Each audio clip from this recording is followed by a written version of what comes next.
उज्जैन के लिए राहत की खबर अब अमलतास अस्पताल से मिली। देवास शहर के अमलतास मेडिकल कॉलेज में उज्जैन के 9 कोरोना मरीज सेहतयाब होकर घर लौटे। अस्पताल इंचार्ज डॉक्टर विजय जाट के मुताबिक उनके यहाँ उज्जैन के 52 मरीज ज़ेर इलाज हैं, जिनमें से 37 मरीज कोरोना मुस्बत हैं। आज उनमें से 9 मरीज सेहतयाब होकर अपने घर के चले गए।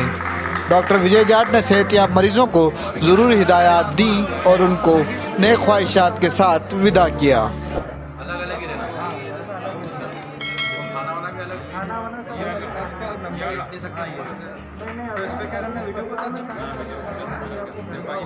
नहीं, घर में परिवार के साथ तो बैठ सकते हैं कि नहीं बैठ सकते? लेकिन दूरी बना के रखना है। दूरी बना के बैठ पास में जाकर लेंगे। हाँ, इतनी हाँ, दूरी बना के ऐसा इधर मतलब अपना एक कमरा अलग ही रखें, ऐसे अपने कमरे में मतलब सैनिटाइजर सुबह शाम करते हैं। साफ़ सफाई से आज हमारे को बहुत अच्छा लगा। यहाँ की साफ़ सफाई भी अच्छी है और यहाँ पे कितनी भी नर्स हैं उन मैडम उनने बहुत अच्छा हमारा ध्यान रखा। और जो राधा मैम है और साइना मैम है और मुस्कान मैम है, इनने बहुत हेल्प करी, बहुत मरीज उनका ध्यान रखा।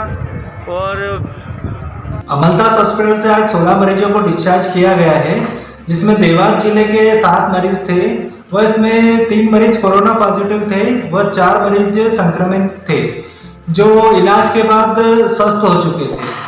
उज्जैन जिले के 9 कोरोना पॉजिटिव मरीज भी स्वस्थ हो चुके हैं, जिन्हें आज घर पहुंचाया गया है।